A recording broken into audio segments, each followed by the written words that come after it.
जैसा कि पिछले एपिसोड के एंड में हमने देखा था, ये दोनों गार्ड माउंटेन का दरवाजा खोल देते हैं और सभी स्टूडेंट माउंटेन में सबसे पहले जाने के लिए भागने लगते हैं। अब आगे इसके बाद हम एमसी और लिन को देखते हैं जो कि वो यहाँ माउंटेन में आगे होते हैं। एमसी ये जमीन में पड़े हुए स्कल और बोन को देख रहा होता है। लिन कहती है, आगे तुम मरे हुए लोगों के बोन्स में क्या देख रहे हो? जिस पर एमसी कहता है कि सीधी सी बात है, क्लास गार्ड डिमन काफी वीक होते हैं, उनके लिए ह्यूमंस को मार पाना मुश्किल है। तो मुझे नहीं लगता कि यहाँ पर हमें किसी डिमन से सामना करना होगा। तभी एमसी को कुछ सेंस होता है। एमसी कहता है वो आगे हैं। हम देखते हैं यहाँ पर कुछ डिमंस आगे होते हैं और डिमंस ने एमसी और लिन को चारों तरफ से घेर लिया होता है। लिन एमसी से कहती है, फेंगचेन तुम मेरे पीछे चुप करके रहना, तुम इतने सारे ग्रास डिमन से नहीं लड़ सकते हो। एमसी कहता है तुम मुझे ये करने दो और एमसी काफी तेजी के साथ आगे बढ़ करके इन्हें काट देता है। एमसी पीछे में दो ग्रास डिमन को देखता है जो कि लिन को प्रोटेक्ट करने के लिए बढ़ रहे होते हैं। एमसी यहाँ पर लिन के पीछे में काफी तेजी के साथ आता है और सीधे एक मुक्कन ग्रास डिमन के मुंह में देख करके मारता है। एमसी लिन को कहता है तुम्हें अपने पीछे देखना चाहिए। जो लिन तो शौक हो गई तो अपने मन में कहती है कि ये वही फेंगचेन है जिसे मैं जानती हूँ। फिर एमसी ने उन ग्रास डिमन को मार दिया होता है। अपने मन में कहता है डिमन ब्लेड और 20 ऑक्टोपस के मुकाबले ये फिर ग्रास डिमन ज्यादा कमजोर है। लिन जो शौक पड़ी हुई होती है वो कहती है, फेंगचेन आखिर तुम इतने दिनों में कैसे इतने स्ट्रॉन्ग हो गए? तुम अब पहले जैसे सेम नहीं रहे। मैं इस पर देखते हैं जो कि कहता है लोग अक्सर बदलते हैं तो ज्यादा मत सोचो। हमें सबसे पहले इन मेरे ग्रास डिमन के एसेंस को ऑब्जर्व करना चाहिए। और एमसी ग्रास डिमन के एसेंस को ऑब्जर्व करने लगता है। तभी लिन की नजर किसी चीज को पड़ती है। वो कहती है आखिर यह हो क्या रहा है? वो लोग हमारी तरफ भागते हुए क्यों आ रहे हैं? जब हम देखते हैं यहाँ पर दो बंदे भागते हुए आ रहे होते हैं। वो कहते हैं भागो, यहाँ पर एक डिमन आ रहा है। जो लिन पूरा तैयार हो गई तो वो कहती है मुझे नहीं लगा था कि यहाँ पर दूसरे डिमंस भी होंगे, चलो इस बार ये मैं करती हूँ। हम सीखते नहीं, रुको, ये डिमन ये ऑर्डिनरी डिमन नहीं है। हम डिमन को देखते हैं जो कि उन दोनों बंदों के पीछे पड़ा होता है जो कि काफी बड़ा और खतरनाक होता है। हम डिमन को देखते हुए कहता है एक डी क्लास का ट्री डिमन है। लेकिन उस ट्री डिमन को देखते हुए कहती है आखिर ये एक डी रैंक का डिमन इस ई रैंक के ट्रायल साइट में क्या कर रहा है? हम सीरियल के कंधे में अपना रखते हुए कहता है अभी हमें इसके बारे में नहीं सोचना चाहिए कि ये कहाँ से आया और कहाँ से नहीं आया है, बस तुम इससे दूर रहना। लिन बलस करते हुए अपने मन में कहती है ये पहला बार है जब फेंगचेन ने मुझे टच किया है। हम देखते हो बंदा जिसका नाम चैंतियानी है और उसके जो चमचे होते हैं वो यहाँ पर आगे होते हैं। वो कहते हैं फिर जो डर लोग होते हैं वही पीछे भागते हैं। एक 200 अपने लैब और डेथ में डिमंस को हेड ऑन फेस करता है। लिन एमसी से कहती है क्या तुमने चैंतियानी पे ब्रेन मार करके बाहर निकाल दिया है? हम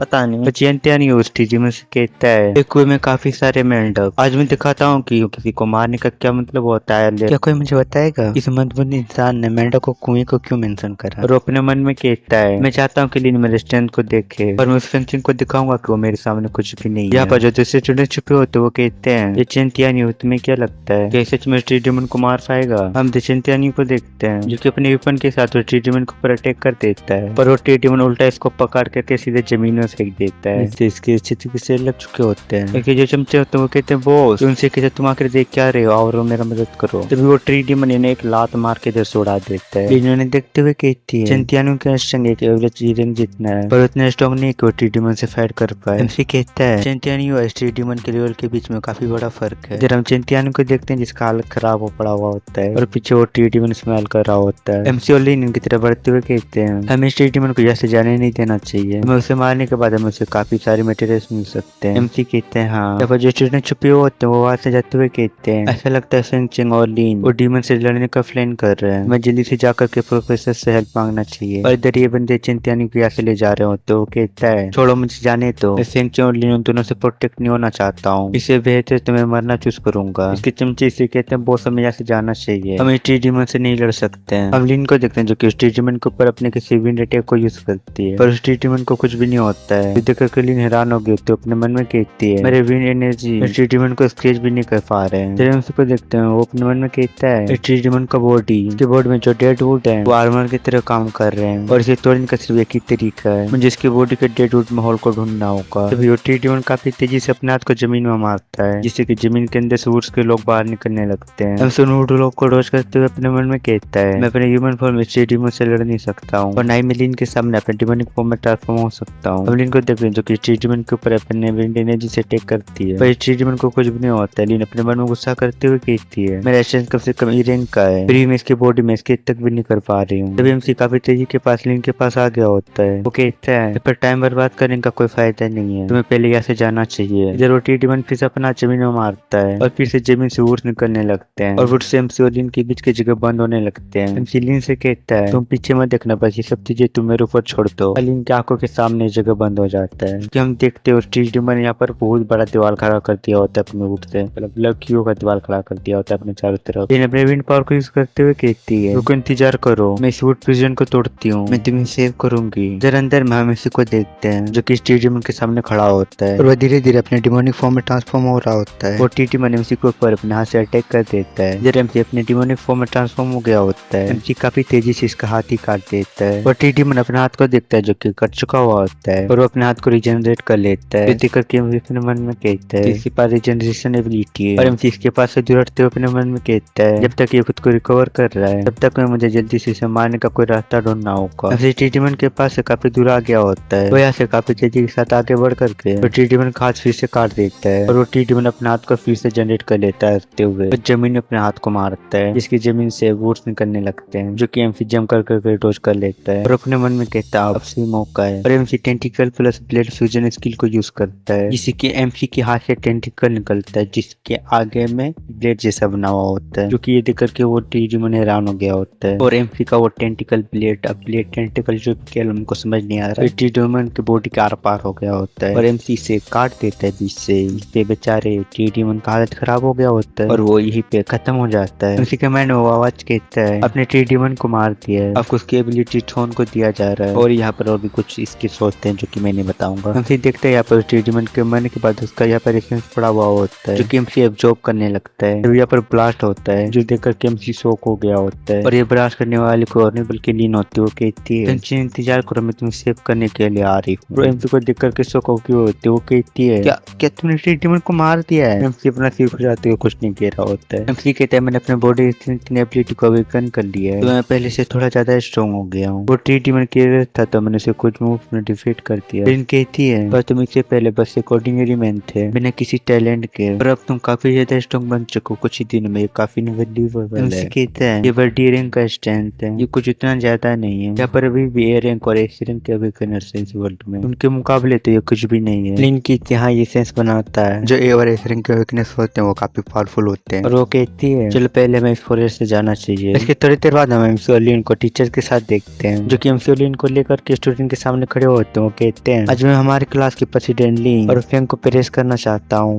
ये बंदा जो कि ये इन सब की क्लास का टीचर है और ट्विटर मतलब मेरे को नहीं पता क्या कहते बट टीचर और ट्विटर एक ही मान लो, तो वैसे टाइप का होता है, मेरे को फुली डिटेल में नहीं पता। बसते हुए कहते हैं आज इन्हें ट्रायल में टीडीमन के खिलाफ काफी बहादुरी से लड़ा और पीछे नहीं हटे। और यहाँ पर एमसी और लिन दोनों कुछ नहीं कह रहे होते। तो जो बाकी बंदे होते हैं वो कहते हैं फेंचिन आखिर इंटरटेल से क्यों प्रेस कर रहे हैं। मतलब ये जो बंदा मैं जिसे भी टीचर कह रहा था कोई उसको ट्विटर कहता है तो कोई उसको इंस्ट्रक्टर कहता है, मतलब मैं कुछ नहीं कह सकता हूँ। इधर पता नहीं ट्रांसलेशन वाले भैया क्या कर रहे हैं। और जो सारे के सारे बंदे यहाँ पर होते हैं बस वो यही कह रहे होते कि भाई एमसी को ये जो बंदा ट्विटर टीचर जो भी हो वो एमसी को क्यों मतलब उसकी तारीफ कर रहा है। सारे क्रिएटिव डिसिप्लिन को ही जाते हैं, मतलब लड़की की साइड ले रहे होते हैं, मतलब जो भी कह लो। तो हम चिंतियानी को देखते हो कहता है वो हटिया फेंक्शन बास्टर्ड, अगर वो बीच में नहीं आता तो मैंने उस टीडीमन को मारा हुआ होता। भाई तू वहाँ पे मरने की हालत में था, अगर एमसी ओलिन वहाँ पे नहीं आते तो ये बंदा वहीं पे मारा गया होता। यहाँ पर हम काले कोट पहने हुए एक बंदे को देखते हैं जो कि यहाँ पर आकर के इंस्ट्रक्टर से कहता है फेंक्शन वो तुम्हारे क्लास से है ना, उसे कोई ढूंढ रहा है। इंस्ट्रक्टर कहता है फेंक्शन, वहीं को देखते हैं जो कि अपने मन में सोचते हुए कहता है यहाँ पर मेरे सिस्टर के अलावा कौन हो सकता है जो कि मुझसे मिलने के लिए आ सकता है, मुझे कुछ सही फील नहीं हो रहा है इसके बारे में। उसके बाद हम यहाँ पर उस पहले वाले बंदे को देखते हैं जिसका नाम दाव होता है जो कि हंटर डिपार्टमेंट से या फिर कह लो हंटर यूनियन से, जो कि ये दाव यहाँ पर खड़ा हुआ होता है। इसके पास में खड़ा चश्मा पहना वाला बंदा कहता है वो लड़का यहाँ आ चुका है। हम देखते हैं एमसी यहाँ पर उस बंदे के साथ आ गया होता है। एमसी दाव को देख लेता है और अपने मन में कहता है ये बंदा जिसके सफेद बाल है और डिमन हंटर डिपार्टमेंट का डिप्टी लीडर लोन वुल्फ है ना, जिसे मैंने लास्ट टाइम टीवी न्यूज में देखा था। तुम कंफ्यूज ना हो तो मैं बता दूं लोन वुल्फ इसका नाम है, मतलब एक अलग वाला नाम है, दाव भी कह सकते हो लोन वुल्फ भी कह सकते हैं। उसी मन में कहता है कि मैं डिमन ट्रांसफॉर्मेशन के बारे में इन्फॉर्मेशन लिखो गया है। प्रेम से फिर मूर्ति करते हुए कहता है बुलियो इसके बारे में मुझे इन सब चीजों के बारे में चिंता नहीं करना चाहिए, मैं बस शांत रहने की कोशिश करूंगा ताकि मैं अपने ह्यूमन फॉर्म में ही रहूं, या फिर अगर मुझे गुस्सा आ गया और या मैंने लड़ाई के बारे में सोचा तो मैं अपने डिमोनिक फॉर्म में ट्रांसफॉर्म हो जाऊंगा। दाव एमसी से कहता है तुम काफी फास्ट हो, यहाँ पर जल्दी आ गए, तुम फेंग चंग हो है ना। एमसी कहता है हाँ, पर क्या मैं जान सकता हूँ कि आखिर एक डिमन हंटर मुझे क्यों ढूंढ रहे हैं। दाव अपने बेटे लोग देखते हुए कहता है, वैसे तुम्हें एक छोटे से न्यूज के बारे में पता ही होगा जो कि पब्लिक में काफी ज्यादा फैल रहा है। 4 दिन पहले एक टीनेजर छोटी लड़की एक डिमन के हाथों बनने से बची थी और दाव एमसी के पास आकर के कहता है किसी तरीके से मैंने उस बंदे के प्रोफाइल को ट्रैक किया जिसने उस लड़की का मदद किया था और हमें पता चला कि वो कोई और नहीं बल्कि तुम ही थे जिसने उस छोटी लड़की को बचाया था। एमसी कुछ भी नहीं कहता है और अपना सिर खुजाते हुए कहता है ये तो बस एक छोटा सा बात था, ये बस मेरा एक छोटा सा वेरेवरी था। दाव वेटेस लुक के साथ कहता है पर क्या तुम्हें पता है तुम्हारी लड़की को बचाने के बाद एक ब्लू डिमन ने उस डिमन ब्लेड को मार दिया था। एमसी यहाँ पर चुपचाप खड़ा होता है और उसके पसीने निकल रहे होते हैं और यहाँ पर खतरनाक वाला सिचुएशन बन गया होता है। एमसी हंसते हुए कहता है मैं जानता हूँ इसके बारे में, मैंने ये टीवी में देखा था। उस ब्लू डिमन को लोग डिमन लॉर्ड के नाम से जानते हैं। और इधर मेवलिन को देखते हैं जो कि छुप करके सब देख रही होती है। वो अपने मन में कहती है आखिर फिंचन डिमन हंटिंग यूनियन के लोगों के साथ कैसे इन्वॉल्व हो गया है। दाव एमसी से कहता है मैंने टाइमिंग को चेक किया था और मुझे लगता है तुम शायद उस डिमन लॉर्ड से मिले होगे, तो क्या तुम मुझे बता सकते हो वहाँ पर क्या हुआ था। जिस सुनकर के एमसी सो खड़ा होता है और कुछ नहीं कह रहा होता है। एक बात एमसी अपने लुक के साथ कहता है हाँ हम मिले थे। और एमसी बताता है मैंने जब उस छोटी बच्ची को बचा लिया था तब वो डिमन आया था। उस टाइम पे मैं सीरियसली काफी इंजर्ड था। वो डिमन ब्लेड और वो डिमन लॉर्ड आपस में लड़ रहे थे और उन्हें शेडो से छुप करके देख रहा था। तो अपने सिक्रेट जलाते हुए कहता है तो डिमन लॉर्ड और डिमन ब्लेड को मारने के बाद कहा गया। एमसी कहता है लड़ाई के बाद वो डिमन लॉर्ड उसने जगह को छोड़ दिया और गायब हो गया। दाव अपना बेटेस्ट लुक देते हुए कहता है पर मैंने काफी सारे कैमरास को चेक किया था, वहाँ पर डिमन लॉर्ड के होने का कोई ट्रेस नहीं मिला मुझे। बच्चे चिल्लाते हुए गुस्सा करते हुए कहता है यहाँ पर सिर्फ एक ही आंसर है, उस टाइम पर डिमन लॉर्ड ने जगह को नहीं छोड़ा, इसकी जगह वो तुम्हारे साथ मर्ज हो गया। और दाव समनिंग एबिलिटी को यूज करता है जिससे कि एक बड़ा सा स्केलेटन का समन हो गया होता है एमसी के सामने जो कि एमसी को पकड़ लेता है। वो अपने मन में कहता है ये काफी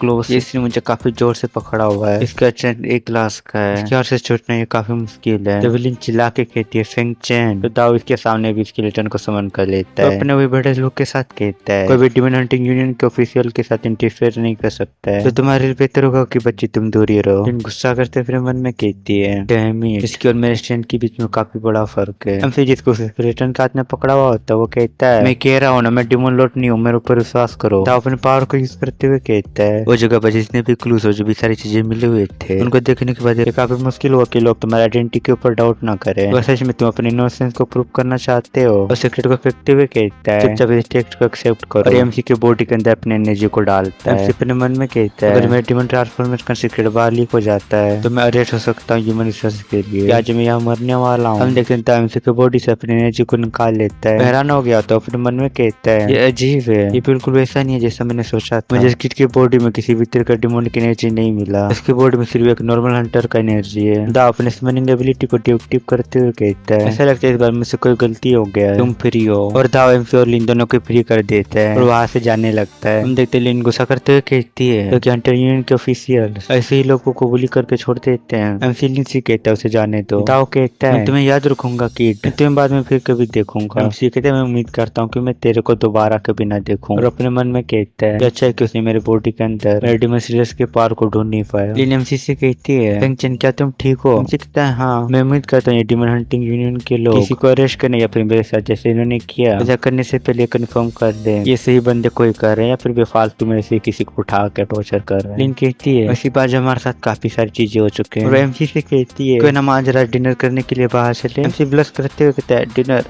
ठीक है। और वो मन में कहता है मुझे डिनर के लिए इन्वाइट किया है, तेरे को डिनर के लिए इन्वाइटेशन मिल रहा है लड़की की तरफ से, आप इधर सिंगल बैठे हुए सब मार रहे हैं तेरी तो मेन कैरेक्टर वाली लाइफ सही है बे, ऐसी लाइफ मिल जाए ना सच में कह रहा हूँ मैं। खैर छोड़ो स्टोरी पे आते हैं। तो हम देखते हैं रात हो गया होता है, सिटी में पूरा लाइट वाइट चमक रहा होता है और एमसी और लिन दोनों ही बाहर आ चुके होते हैं यहाँ पर डिनर करने के लिए, तो कि दोनों साथ में ही काफी ज्यादा अच्छे लग रहे होते हैं। एमसी लिन को देखते हुए अपने मन में ब्लश करते हुए कहता है लिन काफी ब्यूटीफुल है। हम लिन को देखते हैं क्योंकि यहाँ पर 2 कपल्स को देखते हैं जो की हाथ पकड़ करके चल रहे होते हैं। एंड गेस व्हाट वो भी एमसी का हाथ पकड़ते हुए कहती है चलो क्यों ना हम भी एक दूसरे का हाथ पकड़े। और लिन एमसी का हाथ पकड़ लेती है और दोनों ही ब्लश कर रहे होते हैं और हमारा लौंडा तो कुछ ज्यादा ही ब्लश कर रहा होता है। एमसी लिन से कहता है क्या हम दोनों एक डेट में हैं। लिन कहती है मेरे ख्याल से हाँ शायद कुछ ऐसे ही। और अपन मन में ब्लश करते हुए कहती है आखिर तुम इतने बुलंद कैसे हो सकते सकते हो। तो यहाँ पर हम किसी को देखते हैं जो कि नान होती है हंटर यूनियन से। तुम्हें तो याद ही होगा इसके बारे में। वो कहती है फेंगचेन, एमसी कहता है नान, और यहाँ लीन वो खड़ी होती है, उसको मतलब कुछ समझ नहीं आ रहा होता या क्या चल रहा है। नान कहती है फेंगचेन ये कौन है, और दलीन एमसी से कहती है क्या तुम दोनों एक दूसरे को जानते हो। और इधर नान अपने मन में कह रही होती है फेंगचेन को हंटर यूनियन में देखा था और मैंने सोचा था कि वो सिंगल है, और मैं सोच रही थी जब मेरे पास फ्री टाइम होगा तो मैं उसके साथ डिनर करूंगी। एमसी नान से कहता है ये लीन है मेरी क्लास में। नान एमसी का हाथ पकड़ते हुए कहती है फेंगचेन और मैं चाइल्डहुड फ्रेंड्स हैं। इधर नान अपने मन में कहती है चाइल्डहुड फ्रेंड, तो मेरा फेंगचेन के साथ क्लोज आने का चांस ऑलमोस्ट 0 है। एमसी नान से कहता है नान अगर तुम आज रात कुछ नहीं कर रही हो तो फिर क्यों ना तुम हमें ज्वाइन कर लो डिनर के लिए। नान वहां से जाते हुए कहती है नहीं मुझे मेरे घर जाना है, और वो एमसी से कहती है जब तुम फ्री होगे तो वाइस प्रेसिडेंट झाउता से जरूर मिलना, वो हमेशा चाहते हैं कि वो तुम्हें सिखाए कि कैसे लड़ा जाता है। एमसी कहता है ठीक है सी यू लेटर, अपने मन में कहता है चलो नान ने कुछ गलत नहीं समझा। एमसी के पेट में उंगली करते हुए कहती है ऐसा लगता है तुम यहाँ से जाना नहीं चाहते हो ना। एमसी अपना सिर खुजाते हुए कहता है नहीं हमें अभी डिनर करना है ना, और अपने मन में कहता है जेलस, ये मेन कैरेक्टर ना मेरे को पता है इतना मेरे को अंदर से स्मोक कर रहा है ना, मैं इसकी इसी की तेजी मारने वाला हूँ। ऑफकोर्स वे बनती है तो जेलस होगी यार, मतलब एमसी कहता है चलो पास में एक रेस्टोरेंट में चलते हैं, वहाँ पर टेस्टी बारबेक्यू मिलते हैं, और इस बार लिन का हाथ पकड़ा हुआ होता है चलो लोंडा लाइन पे आ रहा है। लिन ब्लश करते हुए कहती है मैं थोड़ी थकी हुई हूँ, आज दिन भर मैंने अपने काफी सारे एनर्जी को यूज कर लिया है। एमसी कहता है तो फिर मैं तुम्हें कैरी करता हूँ। हम लिन को देखते हैं जो कि एमसी के ऊपर चढ़ने लगती है, वो कहती है ये कितना अमेजिंग हो सकता है, जो कि वो एमसी के कंधे में चढ़ी हुई होती है, और बेचारा एमसी ब्लश कर रहा होता है। एमसी ब्लश करते हुए कहता है मैंने कहा था कि रीना की राइड करना, लेकिन आंख मारते हुए कहती है वैसे हम ये चीजें हमेशा ऐसे करते हैं, क्या तुम मुझे हमेशा ऐसे राइड करने नहीं देते थे जब हम छोटे थे। मुझे कहता है जब हम छोटे थे, और यहाँ पर सारे लोगों ने देख रहे होते हैं, और एमसी याद करते हुए अपने मन में कहता है ये काफी सालों पुराना है, और एमसी एक मेमोरी को याद करता है जहाँ वो जब छोटा था तो वो लिन को अपने कंधे में बैठा करके जा रहा होता है, ऐसे स्कूल ही जाएगा और कहा जाएगा। लिन कहती है बिग ब्रदर फंक्शन ग्रेट है, तभी एमसी का पैर केले में पड़ता है और धड़ाम सीधे एमसी और लिन दोनों गिर जाते हैं, एंड लिन रोने लगती है। एमसी लिन को चॉकलेट दिखाते हुए कहता है मेरे पास कुछ चॉकलेट है इसे खा लो तुम्हें और दर्द नहीं होगा। लिन कहती है थैंक यू ब्रदर फंक्शन, और एमसी उसका बाल पेट करते हुए कहता है लिन काफी क्यूट है। एमसी ये सब याद करते हुए अपने मन में कहता है जब तक मुझे इसका पता चलता लिन भी काफी बड़ी हो गई थी, और एमसी तेजी से भागते हुए कहता है चलो हम चलते हैं। लिन एमसी से कहती है धीरे चलो नहीं तो हम गिर जाएंगे। सुबह हम बारबेक्यू रेस्टोरेंट या भी जो खेलो उस रेस्टोरेंट को देखते हैं, जहाँ पर एमसी प्लेट रख करके खा कर खत्म कर चुका हुआ होता है। वो कहते हैं रेस्टोरेंट पे बारबेक्यू सच में काफी अच्छा है। इधर बेचारी लिन अपने मन में कह रही होती है फंक्शन तो बस अपने खाने में फोकस कर रहा है और वो मुझे कुछ भी बातें नहीं कर रहा है। तो भैया जो पास में 2 बंदे बैठे होते वो कहते हैं क्या तुमने सुना है पास के सड़क में एक जला हुआ फीमेल का बॉडी मिला है। दूसरा वाला बंदा कहता है मैं उस सीन में गया था और उसका बॉडी पोल में टंगा हुआ है। दूसरा बंदा जो कि फूक रहा होता है सिगरेट वो कहता है लोग जानते भी नहीं कि ये किसने किया है। ये सब सुन करके कहता है मेरे पेरेंट्स वो भी जल के मरे थे और अब मैं वैसा सिमिलर इंसिडेंट फिर से सुन रहा हूँ, मुझे कुछ स्ट्रेंज फील हो रहा है। लेकिन एमसी कहती है चलो मेरे साथ हम देख करके आते हैं, और एमसी और लिन दोनों उठ जाते हैं और वो यहाँ पर आ गए होते हैं जहाँ पर उस फीमेल का बॉडी टंगा हुआ होता है पोल पर, और इधर को काफी सारे लोग आ गए होते हैं और हम उस फीमेल का बॉडी देखते हैं जो कि लाइक काफी ज्यादा खतरनाक होता है या फिर मैं कहूँ काफी घटिया तरीके का। छोड़ो पर जो लोग होते हैं वो कहते हैं उसका बॉडी तो को पूरा जला हुआ है। दूसरा कोई कहता है मर्डरर वो काफी क्रेजी है उसने बॉडी को पोल में बांधा हुआ है। एमसी ये देखते हुए कहता है मर्डरर ने कॉफ को स्ट्रीट में जलाया है, ये पक्का इसलिए होगा ताकि वो लोगों को सुख पाए और जानबूझ कर दहशत फैलाए। लेकिन उस बॉडी को देखते हुए कहती है अगर मैं गलती नहीं कर रही हूँ इसके फोरहेड में जो पैटर्न है वो डेविल चर्च का है। Devil church. और ये इसी के साथ आज का एक्सप्लेनेशन खत्म होता है। एंड मुझे बताओ कि ये वाला सीरीज में को कंटिन्यू करना चाहिए कि नहीं करना है, फिर मैं कोई नया मानो एक्सप्लेन करूँ। बस मेरे को ये कहना था और कुछ खास नहीं। तो फिर मिलते हैं अगली वीडियो में, तब तक के लिए गुड बाय।